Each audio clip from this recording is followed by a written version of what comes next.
दोस्तों दर्दनाक खबर है, दिल को झकझोर देने वाली खबर है। बिना इधर उधर की बात किए सुनिए, गाजा में आग ही आग। इजराइल की मिलिट्री को अपने सीनियर कमांडर्स की तरफ से ऑर्डर मिले हैं कि जिस भी इलाके से आप बाहर निकल रहे हैं तबाही मचा के, ऐसे खाली हाथ मत निकलिए, पूरे घरों को आग लगा दीजिए। दो चीजें क्लियर हो गई हैं आपको। पहली यह कि एक तो इजराइल बम लगाकर घरों को उड़ा रहा है, दूसरी बात यह कि इजराइल की मिलिट्री ने ऑर्डर दिया है अपनी तमाम फौज को कि गाजा के जिन भी इलाके से निकल रहे हैं आप घरों में आग लगा दीजिए। ये इजराइल के अखबार हेब्रू अखबार द हारेट्स इसका दावा कर रहा है और वीडियो भी इजराइल की मीडिया ने जारी की है, जिसमें गाजा के घरों को मिलिट्री आग के हवाले करके जा रही है ताकि गाजा का वो इलाका, वो घर वापस कभी रहने लायक ना बचे। देखिए,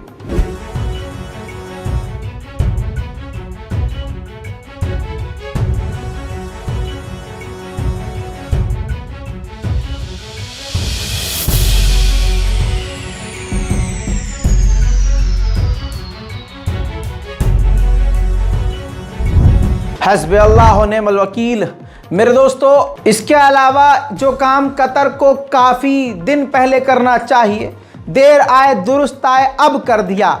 यूरोप के लिए उसने अपनी LNG लिक्विफाइड नेचुरल गैस का एक्सपोर्ट रोक दिया है, कुछ वक्त के लिए गैस देना बंद कर दिया है। उधर बेल्जियम ने साफ किया है और कहा कि हम फिलिस्तीन का साथ देंगे और UNRWA की फंडिंग बंद नहीं करेंगे। अब आते हैं हौसलों पर।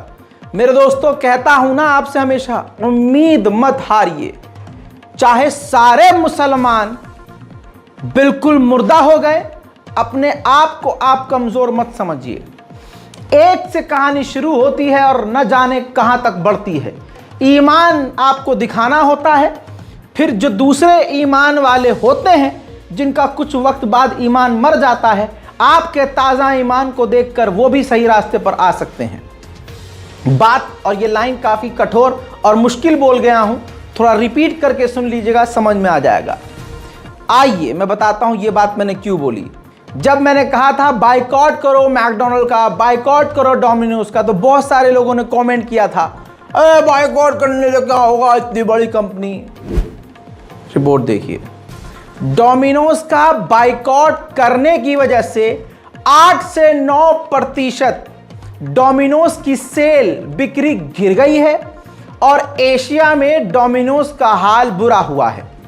मुसलमानों, तुम्हें कसम ईमान की, मैकडॉनल्ड, डोमिनोज, इनका लगातार, और जैसे स्टारबक्स है, इन तीन का तो लगातार कंटिन्यू बाइकॉट जारी रखिए और अपने खानदान और दोस्तों के ग्रुप में भी ये बात बताते रहिए। वहीं खबर ब्रेकिंग न्यूज में आपको बता दूं कि बरतानिया के विदेश मंत्री, तस्वीर देखिए, सीधा पहुंचे हैं इस वक्त सऊदी अरब और मोहम्मद बिन सलमान से उन्होंने मुलाकात करी है। बरतानिया के विदेश मंत्री अपनी पूरी डेलीगेशन के साथ वहां गए थे, लेकिन किन मुद्दों पर बात हुई है ये अभी क्लियर नहीं हुआ है। उधर इसके बाद बरतानिया के विदेश मंत्री ने कदम रखा सीधा लेबनान, और लेबनान के विदेश मंत्री और लेबनान की गवर्नमेंट से मिलकर कहा कि बॉर्डर पर शांति बनाकर रखिए। इन दोनों जगह मीटिंग के बाद सऊदी अरब और लेबनान में विजिट करने के बाद बरतानिया के विदेश मंत्री ने दोबारा इस बात को दोहराया है कि इस जंग के बाद बरतानिया फिलिस्तीन को मान्यता दे सकता है, ये प्लानिंग की जा रही है।